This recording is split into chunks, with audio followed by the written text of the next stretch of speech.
خاموشی۔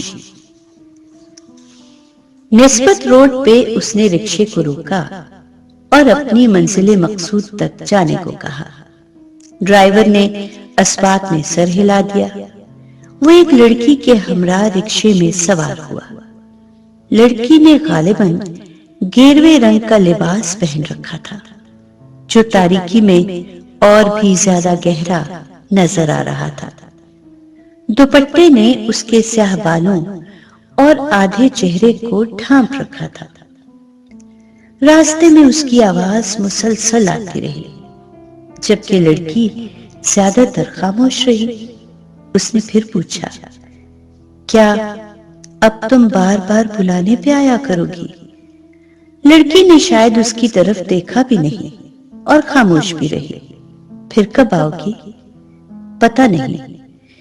محض لفظ بولے گئے تھے، مفہوم اور لہجے کی پرواہ کیے بغیر، محض لفظ۔ پھر وہ خود ہی سوال کرتا اور خود ہی جواب تلاش کرتا رہا۔ لڑکی کی خاموشی بے معنی نہیں تھی، بڑی پراسرار تھی، وہ موجوں کی طرح جن کے اندر طوفان ہو، گہرا اور شدید طوفان۔ ٹریفک کے شور اور تاریکی میں اس کی آواز ڈوبتی ابھرتی رہی۔ اچانک اسے احساس ہوا جیسے وہ خود سے یا دیوار سے باتیں کرتا رہا ہو۔ اس کی آنکھوں میں خوف کا سایہ سا لہرایا۔ اپنی جانب متوجہ کرنے کے لیے اور شاید اپنے خوف کو شکست دینے کے لیے اس نے لڑکی سے کچھ کہے بغیر اس کے ہاتھ کو چھوا۔ ہاتھ اور لڑکی دونوں خاموش اور سرد تھے۔ کیا وہ پتھر کے بن چکے تھے؟ راستے میں ایک مقام پر رکشہ رکا۔ آخری مرتبہ اس نے سوال کیا، پھر کب آؤ گی؟ لڑکی نے جواب میں صرف اسے ایک نظر دیکھا۔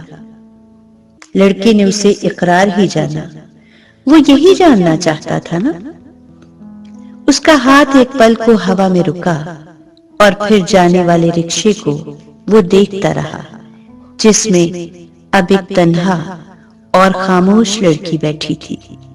جانے کیا سوچ رہی تھی، اس پیچھے رہ جانے والے لڑکے کے متعلق یا اپنے طویل سفر، آئندہ پیش آنے والے حادثات اور واقعات کے متعلق؟ مگر افسوس، ہم اس لڑکی کے بارے میں کچھ نہیں جانتے، کچھ نہیں کہہ سکتے، کیونکہ اس کی زندگی کا ہر نیا لمحہ ایک نئی زندگی کا آغاز بھی کرتا ہے اور خاتمہ بھی۔